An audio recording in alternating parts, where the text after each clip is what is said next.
या चर्च सगळ्यात जुनं चर्च आहे हे, आणि हे church reverend doctor Robert Allan Hume यांनी बांधून लोकांनी त्यांच्या प्रेमाखातर या नवीन मंदिराला ह्यूम मेमोरियल चर्च हे नाव दिलेलं आहे। या चर्चमधले जे बेंचेस आहेत ते सर्व लाकडी ओक या झाडापासून बनवलेले आहेत, आणि हे सर्व अमेरिकेहून इथं आलेले आहेत, आणि इथं आणल्यानंतर मग या बेंचची जुळणी केलेली आहे।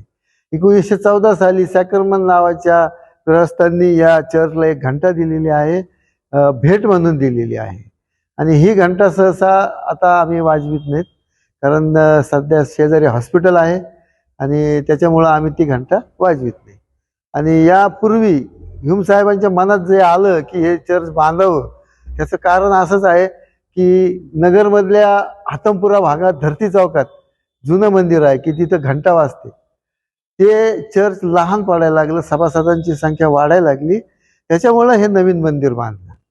आणि या नवीन मंदिरामध्ये संपूर्ण या चर्चची सध्या ख्रिसमसची संपूर्ण तयारी सध्या सुरू आहे, पूर्णत्वास आलेली आहे, रोषणाई सुद्धा झालेली आहे, आणि आम्ही सर्वजण आता ख्रिसमसची वाट पाहत आहोत। या नाताळ सणाच्या आणि येणाऱ्या नवीन वर्षाच्या आपणा सर्वांस आमच्या चर्चकडून हार्दिक शुभेच्छा। ईश्वराची स्तुती असो।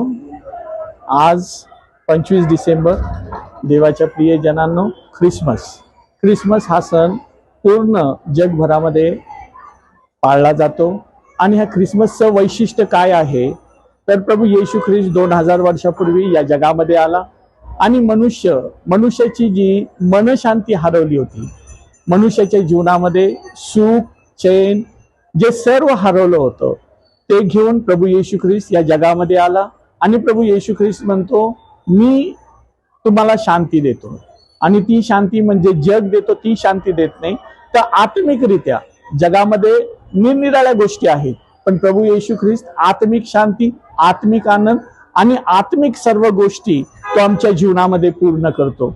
मनुष्याच्या जीवनामध्ये एक पोकळीक आहे, आणि ती पोकळीक भरण्यासाठी मनुष्य आपल्या जीवनामध्ये धडपड करत असतो, पण ही खऱ्या अर्थाने ख्रिसमसच्या निमित्ताने मला तुम्हाला आणि सर्वांना सांगू द्या की प्रभू येशू ख्रिस्त तुमच्या हृदयामध्ये खरी शांती आणि जी तुमची पोकळी मनामध्ये आहे ती पूर्ण भरून काढण्यासाठी प्रभू येशू ख्रिस्त ह्या जगामध्ये आलेला आहे।